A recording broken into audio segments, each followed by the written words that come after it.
Well friends, Diablo Immortal is like the car crash that just won't stop spinning. Just when you start to think the news is starting to die out, it gets a few more rotations in. So let's take a look at these few more rotations, shall we? This photo has been making the rounds on the official Diablo subreddit, thanks to username Ikeda Koji for the original post, where he explains that according to this Taiwanese blog, this picture was posted on Netease's website but was later quickly taken down. In the comment section, username Tisin Hakusho pointed out that the person giving the presentation is Li Yang, producer for Diablo Immortal on Netease's side, who apparently was also present at Blizzcon. If we look at the photo, we can make out that the third person from the left is Mr.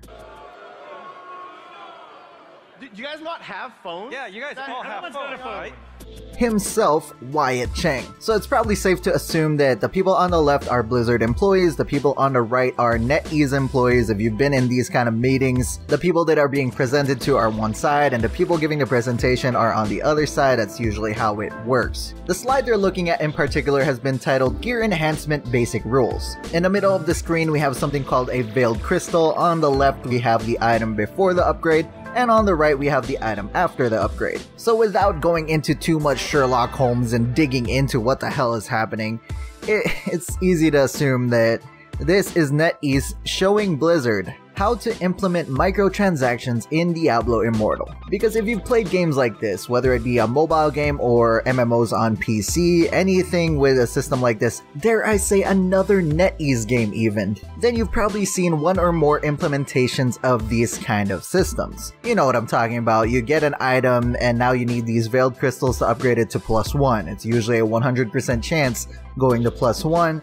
Then as you increase to +2, +3, the chances for success go lower and lower, so now you can fail. This not only allows them to sell Veiled Crystals in the shop, but also to sell items that will increase your chance of success, decrease your chance of failure. From experience of playing these kind of games, the most egregious implementation of this obviously would be that you can't even earn these items in game. It's only in the cash shop, and the way they make it feel like you are earning these items is that they give you free gems every now and then for completing achievements and so on, but eventually that well dries up and you're just stuck in a kind of limbo.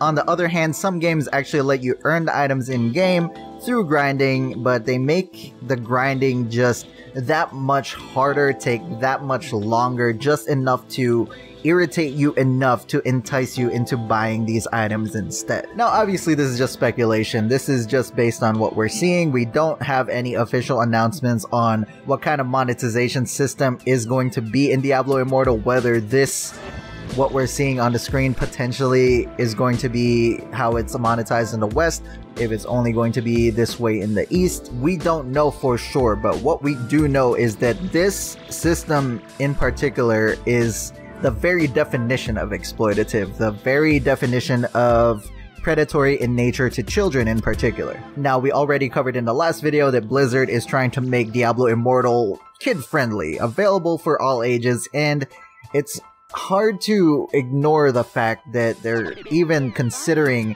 this kind of monetization system while also trying to make the game appeal more to children. This is more than a little bit concerning, especially when you take a look at the outside factors, right? So why did NetEase post this then take it down, for instance? Only if it was going to cause negative PR, and why would it cause negative PR if it is not the systems we are talking about, the systems that have been implemented in similar style Asian/Chinese games? Or is it because Li Yang looks like he just rolled out of bed, like he called in sick but they forced him to be there anyway? I don't know, but signs are not looking good for whatever they're planning with this Diablo Immortal. For everybody that was planning to give this game the benefit of the doubt, the ones that were going to give it a chance, this is a possibility you might have to look forward to, a pay-to-win gear enhancement system. And with NetEase at the helm, who knows what the fuck else they have in store. Speaking of NetEase in particular, they gave the Chinese media more information about Diablo Immortal. So apparently Diablo Immortal is developed using NetEase's in-house Messiah game engine.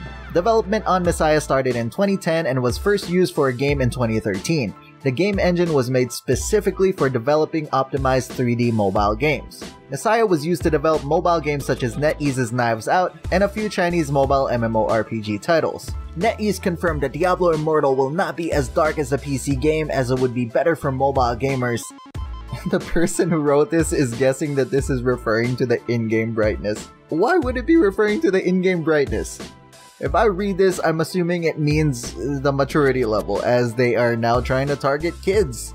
Not the goddamn in-game brightness. Really? Moving on, Netease claimed they would have no issues with gamers playing Diablo Immortal using PC emulators, so there you go. For the people that really want to play this on PC, there's the option for that. Netease confirmed the business model is not set in stone yet.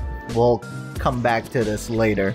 The development team is now focused on raising the quality of the game and not ready to look into other potential features such as guild, PvP, transmog, auction house, etc. And last but not least, Netease also has yet to decide if players from Android and iOS will share the same servers. Now let's pretend I give a shit about this game, because I don't.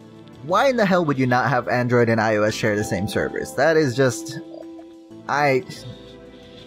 it hurts my brain. So back to the whole payment model thing. Both Netease and Blizzard are doubling down on this. We do not know what the payment model will be. And this goes hand in hand with what I explained earlier. Why did they take the photo down from the Netease website?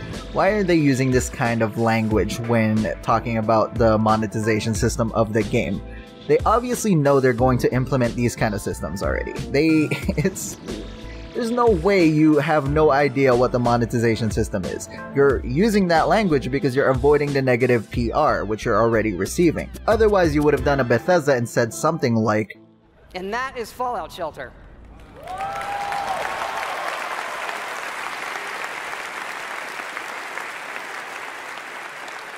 Now, this game is going to be free, but don't worry, there are no paywall timers. You don't need an internet connection. You build something, it's instantly built. Again, no internet connection, you can play it wherever you want. We do let you buy more lunch boxes if you want more random loot, but the whole goal of this game was to do something we'd really want to play on our phones, something that made us smile and had, more depth than other things we were seeing. This game is coming out on the App Store tonight.